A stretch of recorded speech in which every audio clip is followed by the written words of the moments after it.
நீ அத்திமரத்தின் கீழே இருந்தியே, அப்பொழுதே நான் உன்னை கண்டு கொண்டேன். பிலிப்பு உன்னை அழைக்கிறதற்கு முன்பாகவே, மனுஷன் உன்னை அழைக்கிறதற்கு முன்பாகவே, உலக அதிபதி உன்னை அழைக்கிறதற்கு முன்பாகவே, உன் கணவன் உன்னை அழைப்பதற்கு முன்பாகவே, உன் சொந்தம் உன்னை அழைப்பதற்கு முன்பாகவே, உன் நண்பர்கள் உன்னை அழைப்பதற்கு முன்பாகவே, பரமதேவன் ஆண்டவராகிய இயேசு கிறிஸ்து சர்வ வல்லமையுள்ள தேவன் உன்னை கண்டு கொண்டார். தேவ சபையே, தாயின் கருவில் நீ உருவாவதற்கு முன்னே உன்னை கண்ட தேவன் ஒருவர் உண்டு.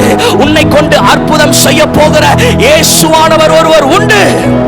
பிலிப்பு உன்னை அழைப்பதற்கு முன்பாகவே, நாத்தான்வேலே, பிலிப்பு உன்னை அழைப்பதற்கு முன்பாகவே அத்திமரத்தின் கீழே இருந்த உன்னை நான் கண்டு கொண்டேன் என்று ஆண்டவர் சொல்லுகிறார். பிரியமான தேவ சபையே, அத்திமரத்தின் கீழே கண்ணீர் வடித்துக் கொண்டிருக்கிற உன்னை ஆண்டவர் கண்டுவிட்டார்.